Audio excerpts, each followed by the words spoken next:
Assalamualaikum warahmatullahi wabarakatuh.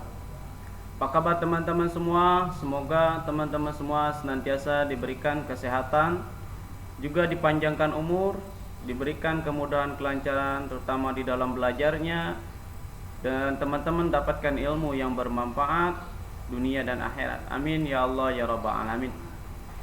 Baik teman-teman, pada video pembelajaran kali ini Bapak akan melanjutkan materi pembelajaran sejarah Islam, yaitu tentang Khalifah Utsman bin Affan, yang mana pada video sebelumnya kita telah belajar tentang akhir pemerintahan Khalifah Utsman bin Affan, ya, juga akhir hayatnya Utsman bin Affan, dan kita akan belajar sekarang keteladanan Utsman bin Affan. Namun sebelumnya mari kita awali dengan basmalah terlebih dahulu. Bismillahirrahmanirrahim.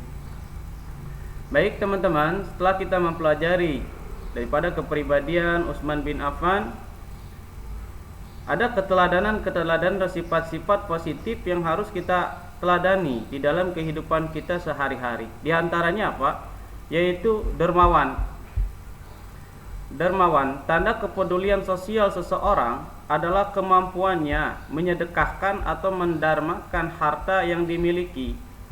Karena dengan berderma berarti ia telah ikut memikirkan nasib orang lain.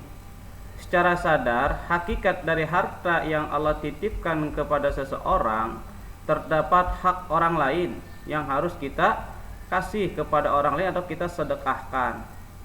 Begitulah sosok Utsman bin Affan, ya. Hidupnya adalah tauladan orang yang kaya yang peduli sesama. Beliau tidak pernah sedikit pun menahan harta yang dimilikinya. Menurutnya harta adalah titipan Allah yang harus diberikan kepada mereka yang berhak. Jadi teman-teman, ketika teman-teman mempunyai kelebihan harta, harusnya teman-teman menjadi dermawan, bukan menjadi orang yang kikir, pelit, bakhil, ya, tapi harus mau membantu sesama yang lebih, yang kekurangan, yang lemah.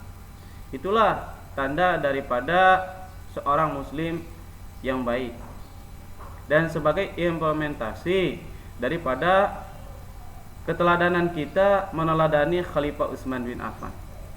Yang kedua, teman-teman juga harus meneladani sifat rendah hatinya Utsman bin Affan.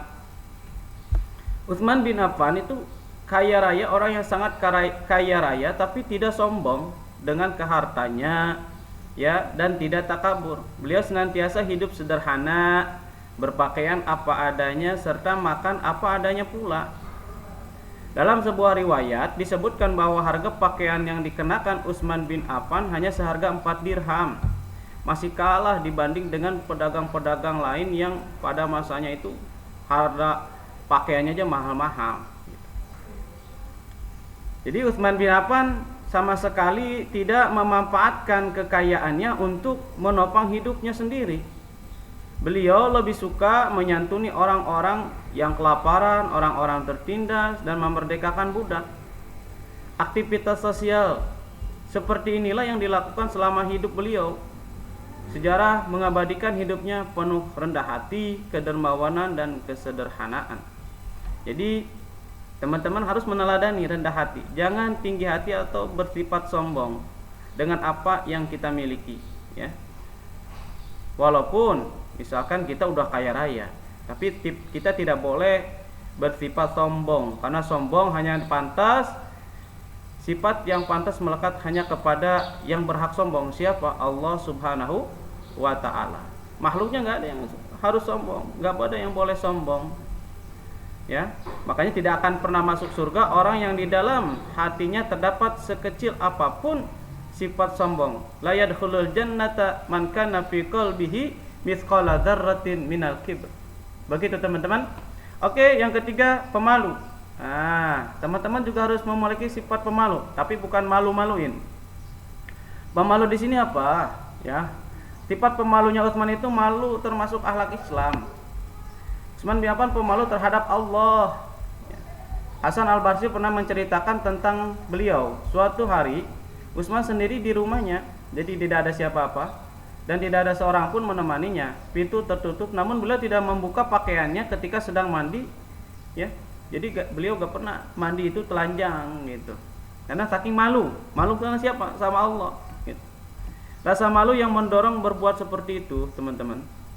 Bahkan diriwayatkan dari Aisyah radhiyallahu anha, sesungguhnya Rasulullah SAW pernah berduduk dan batisnya terbuka. Abu Bakar minta izin untuk masuk, beliau mengizinkannya dan keadaan beliau masih tidak berubah. Umar meminta izin untuk bertemu, beliau mengizinkan dan keadaan beliau pun tetap seperti semula, yaitu terbuka betisnya.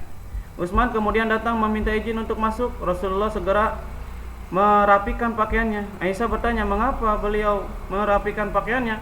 Ketika Utsman bin Affan masuk, Rasulullah SAW menjawab, Aisyah, tidakkah aku takut? Ya, tidakkah aku pantas malu kepada seseorang yang demi Allah malaikat pun malu kepadanya? Jadi rasa malu hanya milik orang-orang yang beriman. Iman yang kuat dalam hati Utsman bin Affan adalah orang yang tidak diragukan lagi keimanannya kepada Allah Subhanahu wa ta'ala dan Rasulnya. Oke teman-teman, itu teladanan yang harus teman-teman teladani. Ya, rangkumannya dibaca di buku saja. Ini saja yang dapat Bapak sampaikan. Untuk keteladannya nggak usah diceritakan, tapi dipraktekkan ya keteladanannya dalam kehidupan teman-teman sehari-hari. Untuk tugasnya teman-teman kerjakan halaman 37 ya sampai bagian 6 ya.